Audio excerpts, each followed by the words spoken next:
Welcome to Fractional COOs to the Rescue, the show that helps you move from an owner-run to a team-run business. I'm Jen Hamilton, your not-so-average sidekick, here to share stories, strategies, and a few tough truths to help visionary leaders and fractional COOs lead with confidence. Let's take flight.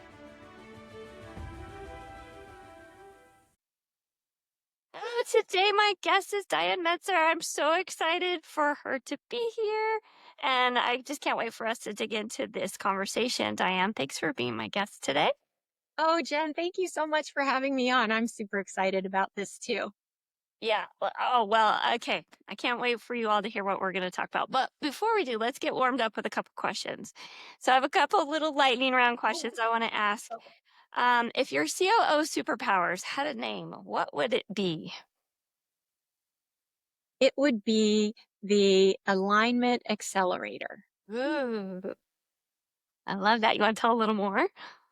Yeah, because I'm looking at some strategies that help really create that alignment faster and to make it stick. I went through, I was like alignment force field, but that felt too, you know, holding people in, and that's not what I'm about, but it's really about strategies to create that alignment faster without a lot of stress and incremental change, and just really accelerating the benefits that they get from having alignment at the top, which really just improves everything. It does. I love that. It does make a huge difference when the alignment at the top. We're going to talk more about that as we dig in. Before we do, so what types of businesses do you love working with, and that you're excited when they put out the call for help? Yeah, super excited when they put out the call for help is well, because we'll get into this a little bit more, but I really work with a COO, or that second in command, is when a COO or second in command who's been promoted from within in a company of 20 to 200 people is like really my sweet spot. Like somebody that's really cares, and that companies that are excited, all in on the mission, and really are looking for ways to work together and make it better, where with a CEO who or founder who cares about their people. But it's really that's that founder led, that partnership between the two, but people who are all in and really wanting it to be great. I love that mission focused and people being aligned and team focused, because there are different business owners out there, and those who are really committed to their team and committed to making a difference. I don't know about you, but they're way more fun to work with. They really are, because that harmony at the top impacts the culture throughout. And if you're not committed to your team, that shows and that comes through, even if you try to hide it, which I've known some people like that too. Yeah. Oh, yeah. We won't get into that one today. Because we're going to do fun stuff and talk about the Yes, awesome exactly. founders who really want their teams and companies to thrive, because when your people thrive, your company thrives. Well, before we get into some of the fun stuff, let's talk about something that's not maybe as fun. So, what's one thing that business owners do all the time that makes you want to put on your cape and shout, please stop doing it? It's killing your business. It's really that not recognizing the importance of being in sync with their COO, and the fact that being in sync and creating that alignment matters, and it impacts everybody's ability to support them. And so when they're yeah, and it ties into the whole pulling company in different directions, because you've got a million ideas and you're not, I guess that's it too, is like not letting anything unfold, like not trusting in the process or trusting in your people to let it unfold a little bit. With those, and they're all kind of related there, but it's that not valuing the partnership and the way that working together and getting everybody on the same page and driving forward together, and how that, what a difference that really makes. Absolutely. Which is why you're the alignment accelerator. It is. Well, let's get into the topic. So, the topic we're diving into today is something that I know is near and dear your heart. And so I'm excited to learn from you and dig in a little bit more around this role clarity. So, you've talked a lot about partnership, you talked about sync and alignment. And I think it really begins with role clarity. So, but I want to hear from you. What do we talk about when we're saying role clarity? Let's start there. Yeah, so I know you and I both are trained EOS integrators, and we know about the accountability chart and how wonderful it is to think about your company in terms of what are the seats and how that helps you with planning and building out and knowing what to hold people accountable for, which is all awesome. What I found when I was first putting that into practice was that is awesome. It's also not enough. It's enough for that tool, for that exercise. It's awesome and exactly as it is.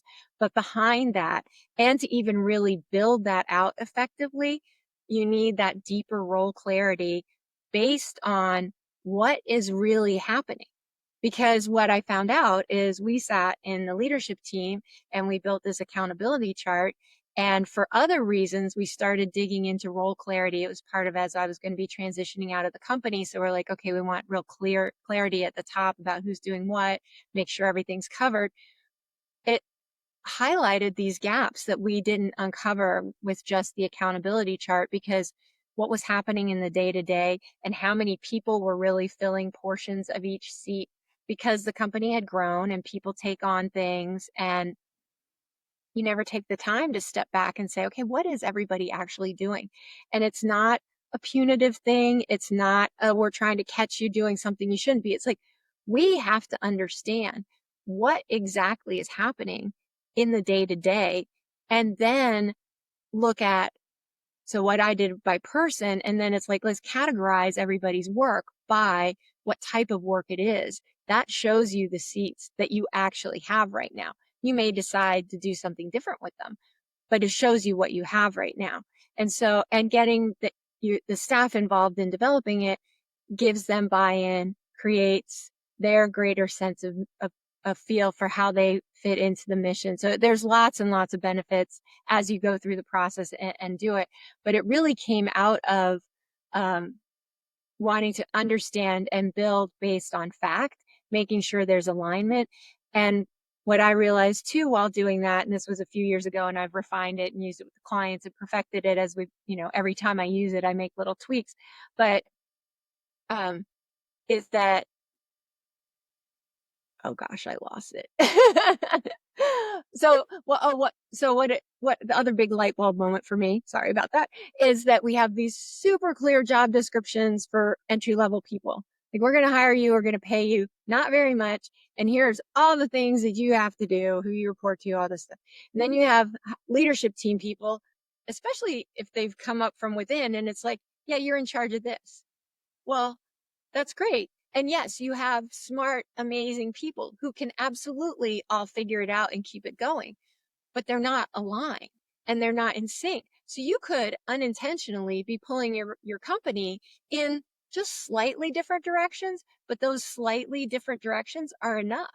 And if there's conflicting and people are more in silos, so this helps with all of those things, which um, you don't realize, like you really don't realize until you start to fix it, how, and it's not fixed like it's broken until you start to refine it and define it. You don't even realize how much wasted time and energy and miscommunications and frustrations and how it's impacting your culture and all. You don't even really realize that till you start to dig into it, but it impacts all of those. That alignment at the top impacts everything. I think that's what's so powerful about it too, and why I'm excited to hear some of your its, how what you have learned, which we'll get into a little bit of what you can do. But I think that it's really important for people to understand that the thing that I think is challenging is this is a very expensive way when there's that misalignment, when there's that out of sync, when it's not clear, but the problem is you can't just see it on the income statement, right? There isn't like an expense line for a misaligned team. So it doesn't feel as impactful. It is. And you started to talk a little bit about what it is that can happen. But I would love to hear, do you have without naming names, do you have a specific story of like what maybe something where you went in and you're like, I cannot believe this, or where you see a company that is so misaligned and that ripple effect, what does that look like on their culture? What does that look like in their productivity? Yeah. Um, and you're absolutely right. It really impacts things. So I worked with an amazing leadership team. And when I do my process, there's a kickoff call, people log their tasks, we meet individually, and then we meet as a team to pull it all together. And, then they leave with this, improved document, thinking about it and roles and things like that. And so at the kickoff meeting, and I know, when somebody's coming in, it's like, oh, we're going to come in, they're going to work on this. So yeah, there's a little bit of a, gosh, why are we even here? This is going to be another thing I don't have time for. Um, so there was a little bit of that, but I also felt, even though we were on Zoom, I could really feel that there was some tension between members of the team, just how people looked when other people were talking and just some little things that I picked up on. It was not a happy place to be. And we're dealing with some frustrations, and that's why I came in. There was double work, there was some drop balls, they just knew that they had some challenges there. And we went through it. Everybody logged their tasks. Because I'm an external person, they were really able to open up with me in the one-on-one. So I got insights from all of them about what things were bugging them, where they saw drop balls being dropped. But the interesting thing, and this has happened with absolutely every person that I've done this with, from CEOs to leadership team members to actually even in the company I used to work for, admin staff, um, everybody is surprised when they spend 2 weeks, and 2 weeks seems like a lot, but you spend 2 weeks just writing down what do you do every day, just noting it in this Excel file. And it doesn't have to be perfect. You don't have to stop every minute, get the majority of it. And then look back at that and think about the things that are on your list that you never get to, that piece of paper that just sits there with all the things that are important that you never get to, and working those in. Every single person was surprised by some element of how they're spending their time. And we were able to get everybody at least 1 to 2 hours per day back after going through this process, partly because we were able to consolidate some things, we were able to remove some double work. But the other thing, that going through this process and then being together as a team with everybody, because then I put it all in, everybody's individual sheet goes into one master spreadsheet, so you can sort by type of work, what the role is, importance to the company, the different things that you can look at. And everybody started to understand what everybody else was doing, because that's part of it. You get everybody on the same page with what everybody else is doing. And that feeling that we've all had at some point, I if somebody has never had this, I want to meet them, right? Where you're sitting in your office or at your desk and you're going, what the heck are they doing down the hall? Like, it is all on me. Everybody has felt that way sometimes. And if there's certain levels of justification, absolutely. I'm not trying to say there isn't. But when they came together as a team and started seeing what other people were working on that they didn't realize they were working on, like that level of trust that, hey, everybody is operating from good intentions, everybody is trying to do what's best for the company. And we had, some people who were like, oh, I didn't realize I was supposed to hand this off at this point. I thought I was supposed to hand it off at this point. And somebody else was saying, well, I never asked that person because they always just seem so busy. And I didn't so, things weren't getting done by the right person or in the right order. And we were able to fix all of that. And then we were also able to look at some of the processes they had, where it's like, is this really necessary? Like, some things seemed a little bit duplicative. And as a team, talk through it. And it's like, oh, actually, if we add this element to this process, then that'll cover everything. And we can just get rid of this one. But everybody knew where the handoffs were. They understood who owned what. And so that we had that meeting, and then I meet with them 30 days later just to see how things are going and if we need to do any tweaking or refining. And it was just like night and day, like, or like you watch the movie and there's like the black cloud over the team at the beginning. And we had our next meeting and the sun's shining in and everybody's happy. And they, they just, because they had a plan to work together and everybody agreed to it, and everything flowed. So the process was flowing faster. They closed new deals faster, and people had time back. they weren't stressed wondering if this was supposed to be the right thing. So it reduced their stress, it improved their morale, it increased their trust. And it was just such a wonderful thing to be part of and to see. And, so that's why I love doing this. Like, cause you can come in and make a real difference. And they all got big gold stars for being bought in and ready and willing to do it, right? Everybody did it. They logged their work. They fill out a couple variables. And then when we're on the call, I unhide some more columns and we do some together because some it just matters for certain level tasks. So I try to make it as easy as possible on them. Everything's a drop down list. They could just, kind of click through it, can do it pretty quickly. Incredible. I mean, it's hard to say within 30 days or even like a 2-week time frame that you can universally save 1 to 2 hours on everyone. So if you can't tell how important it is, what would it be like to have everyone on your team, especially the leadership team who's often running around crazy, the owners running around crazy because they feel like I've got to pick up those drop balls that you're talking about, or the complaints from Yeah. customers or clients, or the complaints between the team. So I Hmm. imagine that like the time saving rolls up even more so because they can trust their team. The team, I'm hearing what you say, are trusting each other because they understand. And when the day is done, what I hear you talking about, it makes all the difference in the world, is knowing who does what when. Yep. Yeah. So And huge, then so the next powerful. level of it is you've got this list of what it actually takes to run your company right now at the leadership team level. Then you can make sure you've got somebody trained, cross-trained in every single thing. So somebody's out unexpectedly for 2 months, which happened at the company where I worked, and boy, did we scramble because we did not have this.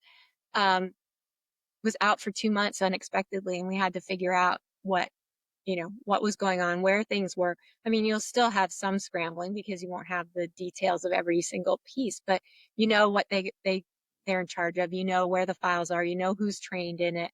And so it turns into this amazing strength builder. And then going through it, the leadership team is now trained to roll down and do it at the next level down. And I like to do it in phases. I would never do it full company wide because what you do at one level then affects the next level down. And you want to make sure you've got it right so that you're not going to somebody next level down and be like, okay, here's your thing. And it's like, no, wait, I'm going to actually keep this because of this, and you're going to get this instead. And then you've got to go back. So live with it a couple weeks. But the business owner did say it was a transformative 30 days. Oh, wow. It sounds like it. Well, I Yeah. imagine if you asked every single employee and team member, they would say the same thing. Because there's a huge difference in showing up at work in a cloudy environment versus a sunshiny environment, and being able to know there's not like one of the things I heard you say, and I see this as well, is that down the hall, what are they doing over there? Like that understanding that it's not them trying to sabotage me, or Right. they don't have a clue, or there's something wrong with them. But it oftentimes, and I see this too, what's behind it all is they're just not clear on who's doing what. The communication is what's missing, not oftentimes they have bad intentions, or they're trying to mess you up, or they're not smart enough, or they don't know how to do it. Yes, of course, some of that can happen, but I think it's way more rare than we actually see in practice. I think we feel like that happens Yeah. all the time, but I don't think when you actually do the kind of deep dive work that you do and help them really see who does what, who's relying on who, what does it look like to hand them off so that they can just run with it? I mean, I think of like Mhm. a Olympic relay. If you don't hand that baton right, of course they're going to drop it, right? Or Right. if you are waiting with the baton behind you and it's never placed in your hand just right, of course you're going to drop it. So I think there's so much power in what you're saying, and what I've seen too is just being super clear on it. It helps them feel like, hey, I can trust my coworker. I can trust my leader. It's not a matter of assuming the worst. They start to assume the best. So no wonder it's Right. sunshiny and productive and time saved. It's incredible, the simplicity, if you will, with what you're talking about, but yet I find that most people just don't take the time, Right. and that's one of the biggest hurdles. What are some other hurdles you see around people not putting in the effort to make this happen? Yeah, I think the biggest one, well, I think the biggest one is nobody thinks about it. Like, it's not even on their radar. And you think about like a company that's grown from 5 people to 20 people or 20 people to 40 people, like what people are doing has changed. And you've raised some people up. Well, they probably didn't fully let go of their old job because they were training somebody. So that was a big part of it too. As we went through, it's like, oh, here's some tasks that really should be handed off, or could we automate, or does this make sense for AI? It helps you think about and look at these things a little bit differently. And but yeah, I think it's just really not on people's radar, or it feels overwhelming, but there's no big overwhelming change, right? It's not a new system. We're not revamping all your processes. Your processes will run more effectively just by clarifying who owns what, and where the handoffs are. Automatically things will run more smoothly. And then it's really about like the incremental change and just refining. You've got stuff that's working well. You've gotten to a certain level, and it's like refining that to get to the next level. I think so many people just don't realize that, even to think about it. And then when they do, what the difference it would really make. The data is 20 to 30% of annual revenue lost to inefficiencies, typical companies. Oof. That's a Oof. lot. 20 to Yeah. 30%. Yeah. Data on miscommunications is 12 to 15,000 per employee per year. So you've got a 10-person company that's 150,000, 120 to 150,000, or 130 to 150,000 a year, just for miscommunications, internal miscommunications. And then that's not even getting into, does that mean there's product things, and what are our opportunity costs, because we're so focused and we're doing all this double work that we're missing out on these opportunities that we're not seeing. And yeah, so there's lot. It ties to lots of things, but it's so powerful. Well, I think that's one of the things. I'm glad you said what gets in their way, but part of what gets in their way, and I'm glad we're putting light to this conversation, is how expensive it is not to do it, and how energy draining it is not to do it, and how you can actually lose your good people by not doing Yeah. this. And that's really expensive. Then the other thing too is when you are recruiting, if you've worked really hard, I mean, nowadays it's so hard to get great people, and you bring them into an environment that has that underlying tone of tension and distrust and feeling like people are sabotaging each other, great people aren't going to stay in that environment. Yeah, that's absolutely true. And you did touch on a couple other things that, that whole, yeah, losing your people, keeping your people. That it reminds me that too, that generationally things are different now. And millennials and Gen Z in particular, want a lot more structure and clarity than Gen X. Gen X is like, okay, here's some things, go figure it out. And you've got smart people who will absolutely figure it out. But you're pulling in slightly different directions. That can be really tough. But Gen Z, and especially in millennials, they want to see accountability at the top as well as from them. So when everybody's on the same page with who's doing what, and you've gotten their input as you craft their roles, as you refine their roles, people are you start to create that proactive accountability. So instead of coming in and saying, you're responsible for this, here are your things, do these, it's like you've crafted this together, and they're like, oh, okay, I see. This is my thing. This is how it fits in with the other pieces here. This is how I'm contributing to the mission. And this is, okay, now I understand more about what my boss is doing and how that ties into everything. And you're much more, you start to hold yourself accountable. You see what success looks like and want to achieve it, versus not being sure and just kind of, I think some of the data is, only 45% of the US workforce, this is according to Gallup, is clear on what's expected of them at work. Oh my gosh. Then they're losing 20 to 30% of their revenue to that.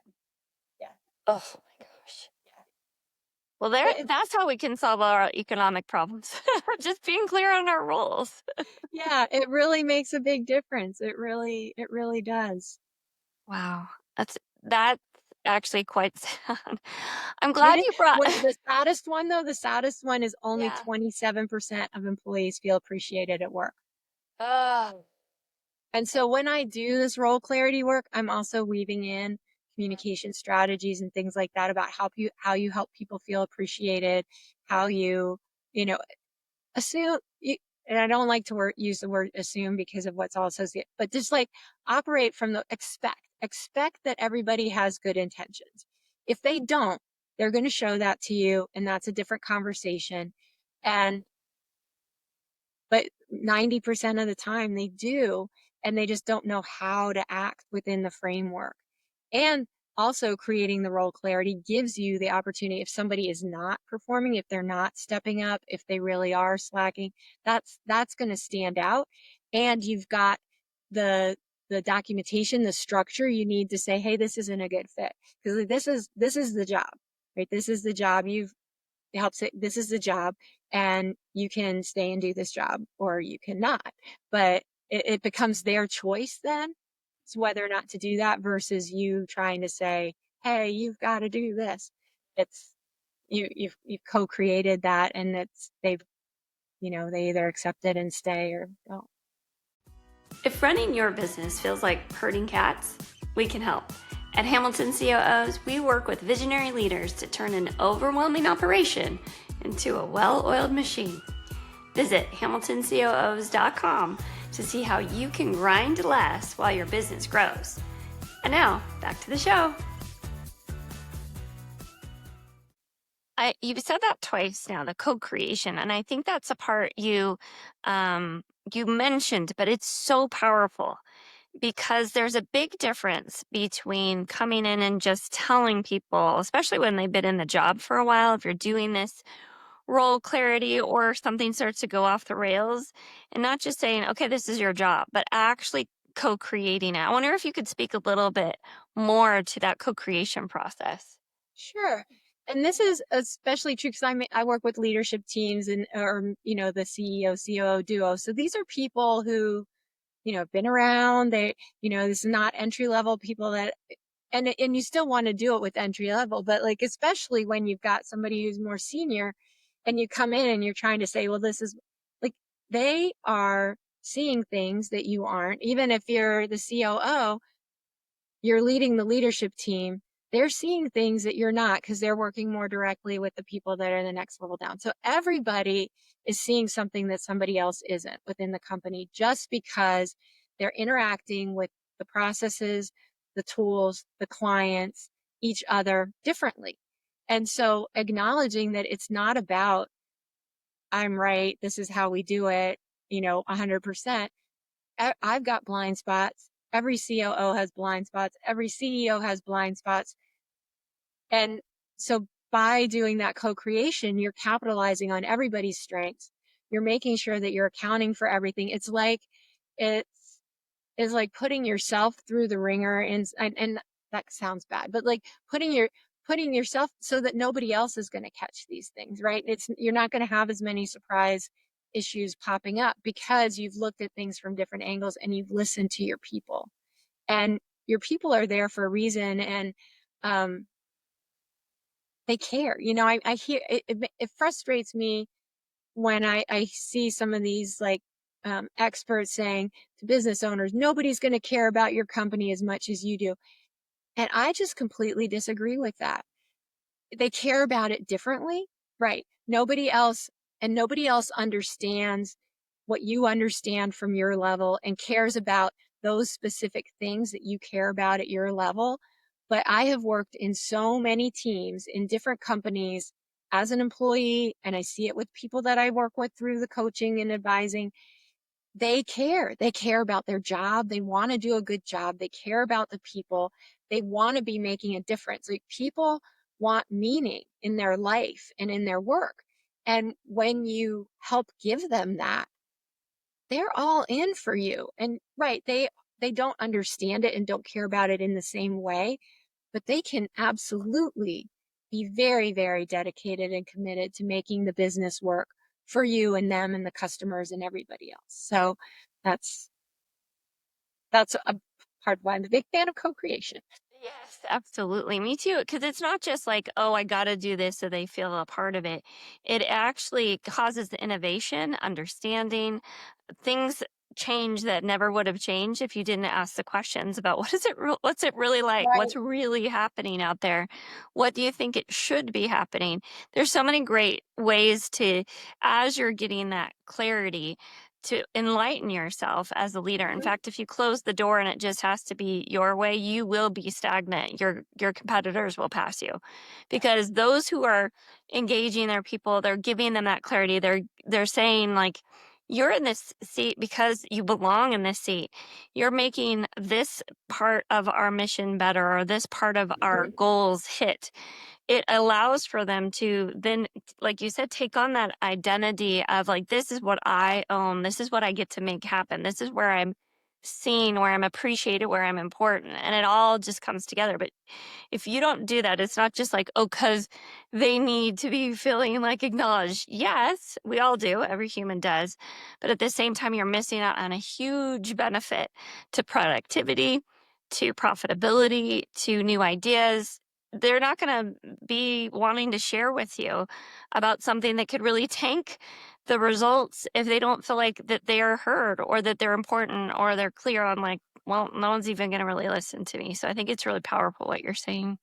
Yeah. Yep. I agree with you 100%. And I know a term that you love to use is like guardrails, right? So like defining this role is, you're not boxing people in, and um, it's actually creating freedom. Like, people understand what's expected, where their space is, how they interact with others. And it doesn't mean that somebody's not ever going to say, oh, I noticed something over here in that magic, but they understand sort of like what they're responsible for, how that all fits in. So you're giving people like guardrails, um, not shackles, Yeah. right? I love that. Yeah, and that's what we need. And you're right, in terms of our Gen Z and our millennials, they just need direction. They may say like, I want the freedom, but they want the freedom within those guardrails. They want freedom within direction, and understanding how they play in that. I want to get some actionable items for our listeners.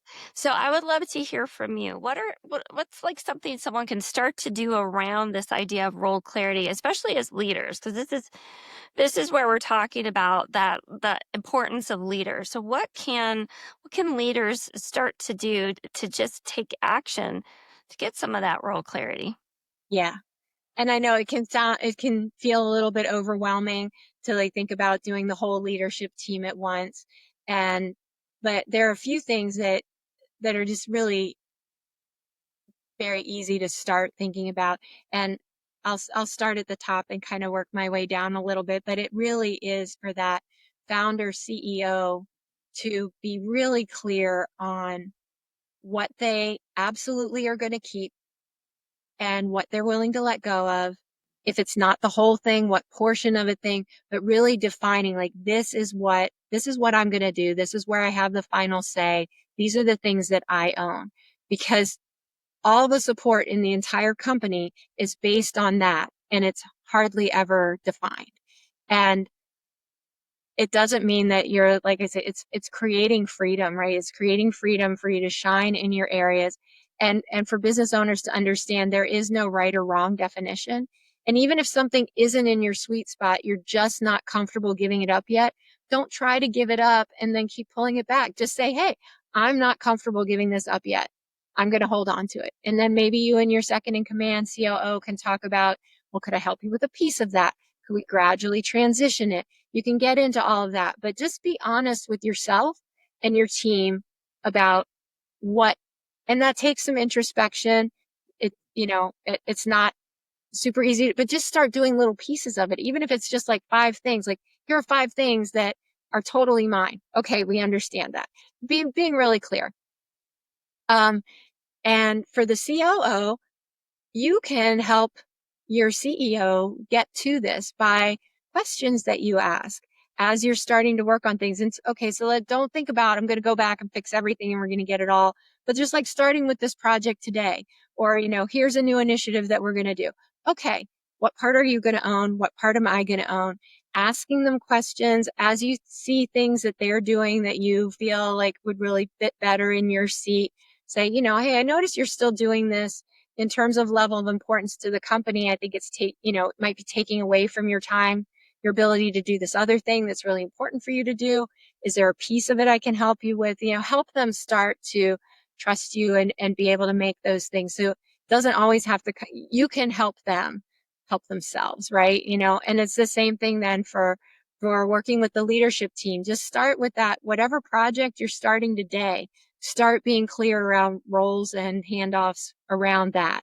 And then just start, branching it out a little bit. It doesn't have to be a big everything at once. It's so important for the two pieces that you said. One is pieces and just getting started with something. So I think it's really important to realize that it isn't the whole thing, because I think a lot of people are afraid when we talk about delegation or we talk about having someone take something on, and their role is also sometimes their identity.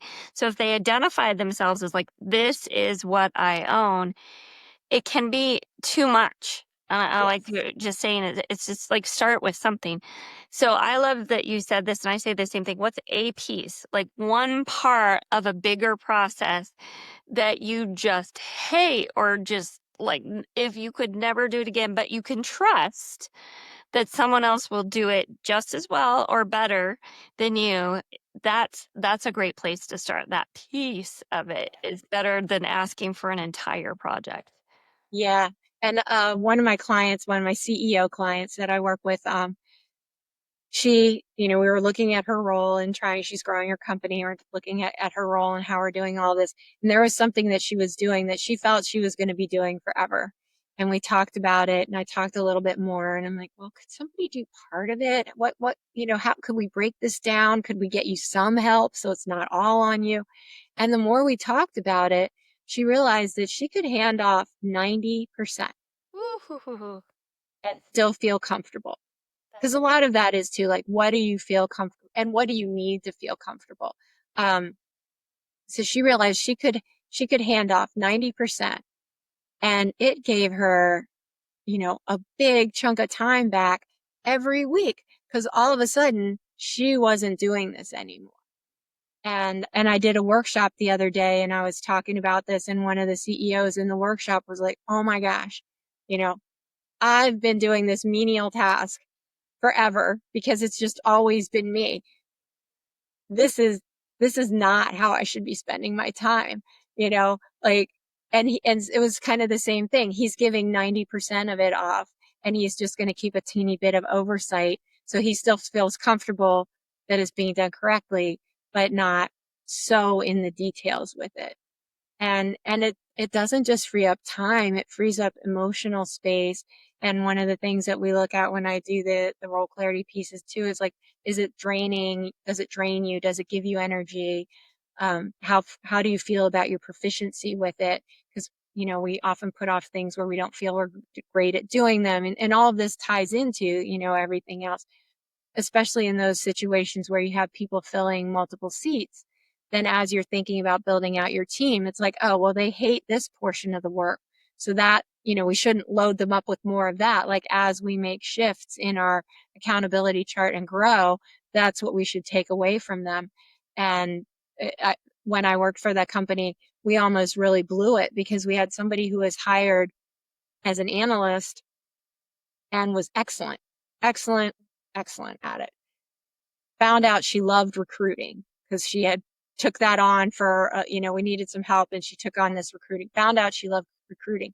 In our minds, in the leadership team, we were thinking, okay, we need to hire somebody who's going to take this other piece of HR from somebody else. They're going to take on recruiting. And when we started having the conversations about building out the roles, this was later when we weren't just in the accountability chart phase, building out the roles, she loved the recruiting, and we didn't realize how much she loved that and was really looking to get rid of the analyst piece. So it had changed how we had to think about our people and what seats we were moving around as we grew. And it could have been, could have made her life miserable if we hadn't had that conversation. And had a good person quit. Yeah. Yeah. This is not a one-time story. I hear this all the time. And part of it is just getting in conversation, being Right. able to have this conversation and be aware of what is the role, not just what is the role they're in, but what is the role they want. Yeah. Yeah. Very powerful. Okay, we could probably go on forever, but it's time to flip the Okay. mic. So you get to ask me anything. Yeah. So yeah, I loved it when you said that I was going to get to ask you anything. And because I know you are a great storyteller and you love stories, and and people love hearing about stories and examples at, because you've been in so many different companies. What is either a nightmare story or a success story, but someplace where you've seen role clarity being an issue in a company's success? Okay.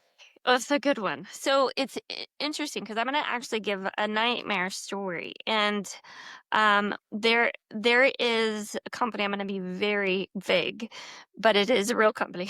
I'll say that much. And this is a case of where the owners we were talking about would not let go, and yet complained all the time. Can't trust my people, and would butt in, like wouldn't even let them contribute at a meeting because it's like, no, no, that's not how we do it. No, that's not like, this is how we do it. This is how we do it. And so they couldn't even speak up. And to be able to say this owner would just interrupt. And what I started to realize is that it was like like a web that just went throughout the organization. And what I started to see is that he was in every role. It was like 75 people in this company. So you can't possibly be in every role, but there wasn't that clarity for the individual. And so the way they did the role is they would do what they think they're supposed to do, and he would come in and fix it or meddle with it. And sadly, it caused a lot of challenges in his, of course, relationships with team. Good people would quit, clients would quit because they're not getting the results that they Right. are promised, because only one person held, which is the owner, held everything in his head. And then what was really unfortunate too is he's a human being too. Was hurting his marriage, his relationship with his children, his ability to truly take a vacation, which he needed so badly because he was so Right. overworked, right? Right. And so unfortunately, and this is a sort of a tale of woe without a good solution. We had to part ways because as much as I tried to bring in the role clarity and push to say, let's get it clear, let's get this out of your head and put it in a manual, put it in training, all of the things we can do to pull it off of him, there was something in him that just would not let go. And if that's the case, there is no change, there's only worse, because of course he wants to grow. Who doesn't want to Right. grow? Well, and by doing that, he's making it impossible for him to ever sell his business. Right. Such a He's great going to hit a ceiling, and he's never going to be able to sell it, because if everything's reliant on him, the buyer gets nothing. It's not Yeah. valuable at all. Yeah. Yeah. I know. Yeah, it is sad when things come up like that. And we didn't really get into it a whole lot today, but like that phase of operations, like what is the business owner willing to let go of? And I know I talked to one company where they've been through 4 COOs in less than a year, because everyone would come in and the business owner wouldn't let them do anything. And the they also did, the owner's wife, who was like, they were like co-CEOs, didn't believe in role clarity or telling people what to do, didn't believe in telling people what to do. She wanted everybody just to have free and do. And so they had like huge turnover, and they had a great product and a stable market, and they were tanking because they couldn't, it was just so disruptive for the team and the people. And we need to end on a better note than this, Jen. What's a good success story? Well, I think one of the things we will end on is hope. We're going to have you come back. We're going to dig in more to those stages to understand, like, where are you at in your business? So I'm going to have you back on, and I'm like looking forward to that conversation in the Ooh, me future. too. It's Yes. going to be good. It's going to be good. Yes. I love geeking out with you on all this stuff. It's I just so know. wonderful to talk to somebody who like gets it, you know? Absolutely. I feel the same. I mean, it's incredible the things that you have been able to come in as that coach, as that guide with the COO. So you are a different kind of fractional COO. You're not sitting in there doing the role, but you Right. really are mentoring and guiding and coaching the COO and that relationship, to make sure that that is a successful relationship. So if people are looking at how can I reach out to Diane, I see I've got this need, we really could use some role clarity, or we could really use some help with our COO being more effective. Or maybe they're new, like you said, just promoted to this position and it's a hard position. So having that mentorship Yeah. and guidance is so critical. There's so many nuances that aren't really talked about in because all your relationships change when you're promoted from within, and you know how do you get seen differently, and it's not just the tactical parts of the job, but it's all the interactions and everything changes. Yeah, LinkedIn is probably the is a great place to find me. I post content a lot on LinkedIn. Great I also content. have a free a 5-day email course with just like bite-sized nuggets for COOs, and they can sign up for that on my LinkedIn or my website. I think I put my website in the In the my show name notes here. too. Yeah, and it links out to my LinkedIn. But I'm very active on LinkedIn. That's a great way to connect and get a bit more of a feel for me and how I support people. I love it. Well, Hamilton CEOs is a place to find amazing people like Diane. And I'm just so grateful for you to come share your wisdom, share like real stories, real tactics, real solutions to problems that probably people now, after hearing us talk about how just disruptive and expensive it is to not have role clarity. I hope that those listeners will take some action, take some of the things that you said, and reach out to you to get some help if they can't do it on their own. Thank you so much for being here today. Yeah, thanks, Jen. And I really hope that they will go to your website and download some of your amazing resources. And I just love how you have built the community for fractional COOs, and like the place to go. Um, on my Facebook memories the other day, it popped up that 2 years ago we were out in California meeting in person for the first time, and just how awesome that was, and just to see what you've been able to build and create, and the amazing community that you've built. It's an honor to be part of it. And it's a huge honor to be here today with you. Thank you. I love having you. I love being able to have folks as our listeners here meet my cool friends. Ooh, I'm a cool friend. Absolutely brilliant and really just amazing. Such a giver. So thanks for being here today. Thanks, Jen. Thanks for listening to Fractional COOs to the Rescue. Don't forget to follow the show and share it with fellow visionary leaders and fractional COOs. And if you're ready to move from an owner-run business to a team-run business, visit hamiltoncoos.com to learn more.